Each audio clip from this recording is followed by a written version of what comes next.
तो उनके पाकिस्तान के 2 सैनिक आए आकर के हमारे जवानों के शरीर के अंदर गोलियां दागने लगे।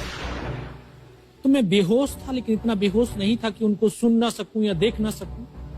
तो जो मेरे सामने वाले साथी को जो सीने में आकर 4-4, 5-5 जो राउंड के ब्रस्ट मारे, डेड बॉडी ऐसे उछलती थी ऊपर की तरफ, सामने वाले को मारा, बगल वाले को मारा, मैं भी इस तरह से ऐसे पड़ा हुआ था। उसने फर्स्ट में यहां पर ब्रस्ट मारा, फिर मेरे पैर में 2 जगह पे मारा। उसको मैं देख रहा हूं कि धुआं निकल रहा है, लेकिन उस गोले की पीड़ा को चुपचाप पड़ा सहता रहा और उनको यकीन हो गया कि इनमें से कोई जिंदा नहीं। फिर बहुत गालियां दी, बूट की ठोकरें मारी। फिर काफी देर के बाद में उनका जो कमांडर था उसने बोला कि इनके वेपन उठा लो, और नीचे जो हिंदुस्तान का पोस्ट है उसके ऊपर दूसरे जो उनके साथी थे उनको सूचना दिया, उसके ऊपर कब्जा हमला कर दो। फिर ये आवाज भी सुनी तो मुझे लगा कि यार आज तो मेरी पूरी टीम खत्म हो जाएगी। तब ऊपर वाले से एक ही प्रार्थना करी कि मुझे इतने जिंदा रख दे कि मैं अपने साथियों तक सूचना दे सकूं और उनको बचा सकूं। और ये सत्य है कि अगर निस्वार्थ भाव और सच्ची श्रद्धा से उस परम पिता परमेश्वर को याद करते हो तो शक्ति जरूर साथ देती है। दोबारा से उसके साथी आए, पाकिस्तान के सैनिक आए और हमारे जवानों के शरीर के अंदर गोलियां दागने लगे। उन्होंने फिर उसी रोटेशन से गोली मारी, फिर भी मेरी बाजू में, पैर में गोली मारी। और तब तक एक विश्वास भी मैंने पैदा कर लिया था कि अगर इसने सर और सीने में गोली नहीं मारी, चाहे मेरा हाथ पैर दोनों ही काट करके ले जाए, मैं उफ तक नहीं करूंगा और मैं जिंदा रहूंगा। मैं उस विश्वास की बदौलत आज आपके सम्मुख भी बैठा हूं। उसने आकर के दोबारा से गोली मारी, तो जब एक कदम आगे गया तो उसने राइफल मेरी सीने की तरफ तानी। तब मुझे लगा यार अब नहीं बचूंगा। लेकिन कहते हैं कि जाको राखे साइयां मार सके ना कोई। और ये इस देश को हम भारत माँ बोलते हैं।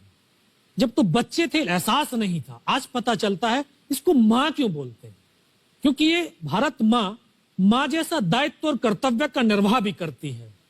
ये अपने बेटों की वीरता, शौर्य और पराक्रम को कभी दफन नहीं होने देती है। वाह क्या बात। तो शायद इस माँ भारती ने मुझे चुना होगा कि उसके बेटों ने जो शौर्य, वीरता और पराक्रम दिखाया उसको दुनिया तक पहुंचा सकूं। जब उसने गोली चलाई तो यहाँ पे पर्स में 5-5 रुपए के कुछ सिक्के भी थे। जब गोली जाकर के सिक्कों पे टकराई तो मुझे भी आभास हुआ कि तो मर गया हूं। पाकिस्तान का दूसरा सैनिक आया, उसने आकर के मेरा AK-47 उठाया और वापस मुड़ा तो उसका पैर मेरे पैर से टकराया हो। तब मुझे लगा कि यार मैं तो जिंदा हूं। तब मेरे पास एक हैंड ग्रेनेड था, मैंने उसको पिन निकाली और उसको ऊपर ऐसे फेंका तो कोट के अंदर हुड लगे हुए, हुड के अंदर वो गिरा जी। उसने तुरंत पीछे की तरफ मुड़कर देखा, पीछे तो कोई मूवमेंट था नहीं। तो जब तक वो ग्रेनेड को निकाल पाता, ग्रेनेड फट गया। यहां से उसका पूरा सर उड़ा और वो हमारे ऊपर आकर के गिरा।